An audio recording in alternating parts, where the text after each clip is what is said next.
Communication is a process of creating shared understanding. This shared understanding allows us to connect with one another. Human beings are social by nature. Friendly contact and social interaction are important to our well-being. If I really want you to connect with me as a friend, as a colleague, as someone who I'm there to help, I want you to understand that and get that feeling, understand from the way I interact with you, whether it's verbally or non-verbally, and so that there's no misunderstanding one way or the other. I think it's extremely important because we need to feel that what we're trying to convey really gets across. Communication includes speaking, listening, and nonverbal cues. We communicate our emotions and attitudes nonverbally through body language, facial expressions, and gestures. 90% of all communication is nonverbal. So what we really have to understand is simply, well, what are those verbal and nonverbal messages we're sending and how do they come across? Now, one example would be, especially nonverbally, sometimes you hear that it's not a good idea to fold your arms or to cross your legs, but it depends on when that situation and when those actions are put forth in that interaction you have with certain individuals. For instance, if I'm sitting here and I'm talking, or more importantly, am I listening to you, if I started out that conversation with my legs crossed or my arms folded, and I'm just really understanding what it is that you're saying and trying to convey to me, there's absolutely nothing wrong with that. However, you can see where you can send a wrong message if, when you're talking to me, in the middle of that conversation, I do something like that, that clearly sends a message to the person that you're interacting with that I'm no longer really interested in what you have to say, or I disagree with what you have to say. We have to be very careful in when we use nonverbal cues, as well as what nonverbal cues we use. You want people to understand that they're important, that the things they say, the ways they interact are important to you. Active listening means listening with an open attitude and paying full attention to what the other person is saying.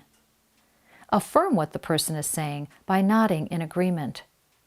By really listening, you show respect and interest, which helps you connect in a positive way. Open-ended questions help to stimulate conversation more than questions that can be answered by yes or no. So Bert, have you ever been to New York? Yes. Doesn't your daughter live in New York? Yes.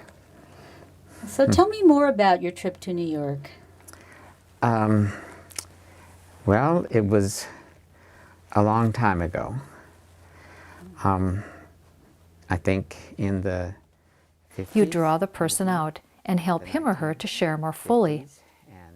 Other examples of open-ended questions are, you say you love country music. What are your favorite songs? Can you tell me how your mother made that dish? Other communication techniques include clarification. If you aren't sure you understand what was said, ask for clarification. I want to make sure I understand what you're saying. Can you repeat that? Another technique to make sure that you understand is repeating what the person just said. Thea, I think I have a doctor's appointment tomorrow. So, did you say that you're not sure if you had a doctor's appointment tomorrow? Is that right? Be patient with your client's communication process. Side effects from medication, pain, hearing or speech impairments, and some medical conditions can make it difficult for people to communicate effectively. If your client has a hearing aid, check to see whether it is in place.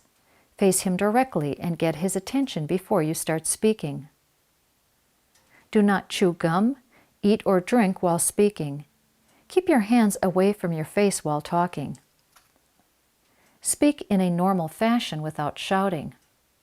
Reduce or eliminate background noise as much as possible when carrying on conversations. More often than not, the elderly do have a slower pace. They have a slower speech pattern. They have a slower way of getting words out because they're taking so much time, making sure sometimes that you're understanding what they have to say. And in that case, you don't want to try to push them too fast. You don't want to get to the point of saying, okay, what else do you have to say so that I can move on? or we really need to get this done, so what else do you have to say? No, you want to try to follow their way and their speed, because what ends up happening, the positive thing that ends up happening, is that you get so much more out of them when you allow them to work at their own speed rather than try to push them to whatever speed you're at.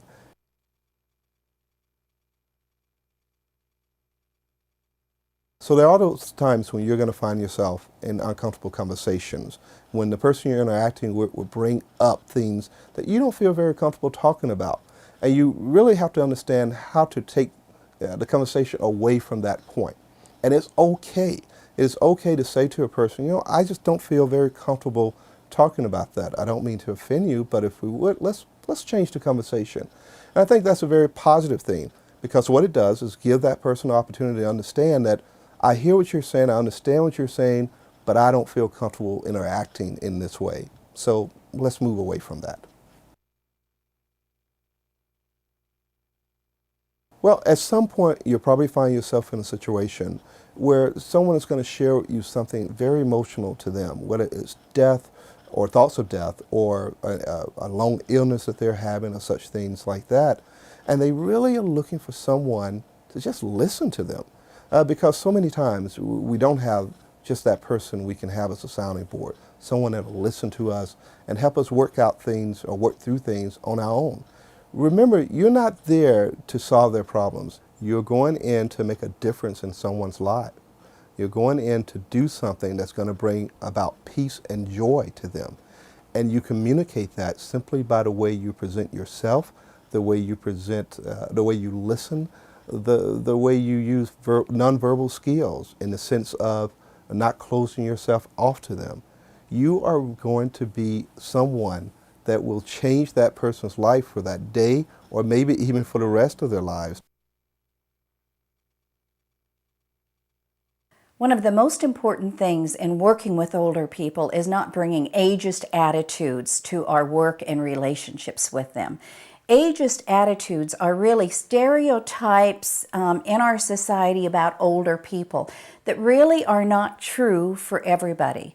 And it's so important that when we're working with one individual that we are focused on that person and not have stereotypes color our work with that individual.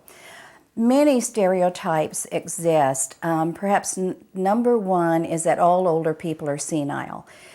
Thinking that people, when they're older, all experience some decline in mental capacity.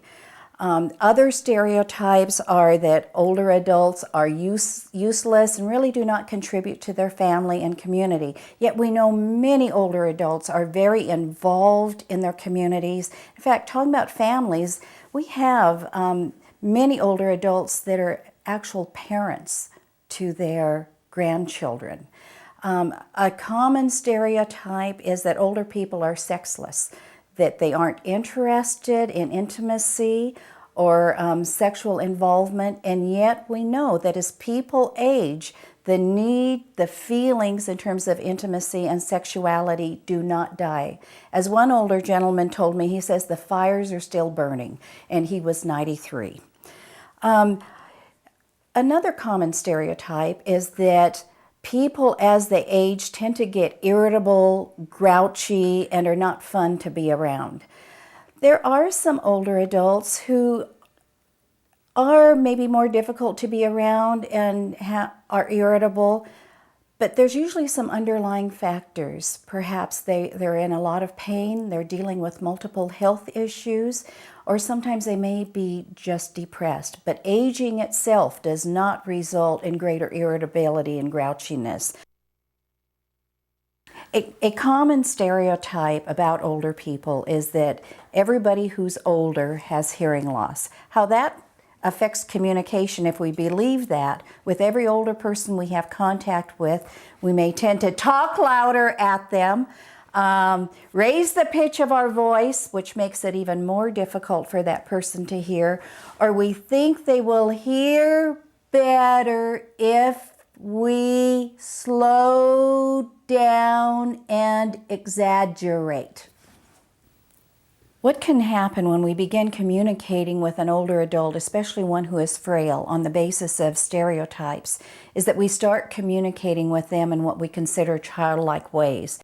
Sometimes when individuals will use terms that they think are terms of endearment, such as sweetie, honey, dearie, and yet they really don't recognize the individuality of the person. It's much more respectful to use the individual's title and name. Mr. Smith, Mrs. Alvarez, Mrs. Robinson, unless the person then gives permission to call them by their first name or a nickname that they might prefer.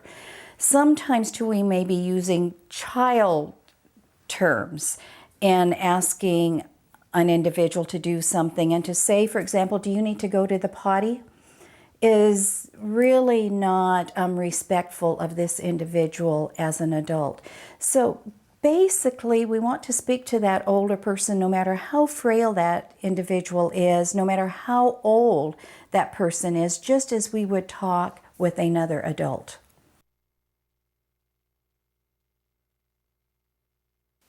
The way you present yourself through your clothing and posture gives others information and impressions about you. It is another form of communication. Be sure to maintain good hygiene in order to eliminate body odor or bad breath. Fingernails should be kept short. Dressing professionally in neat, clean, modest clothing shows that you respect yourself, your clients, and the work you do. Clothing should be comfortable and easy to move in. Low-cut tank tops, tight pants, shorts, or other revealing clothing is not appropriate to wear to work.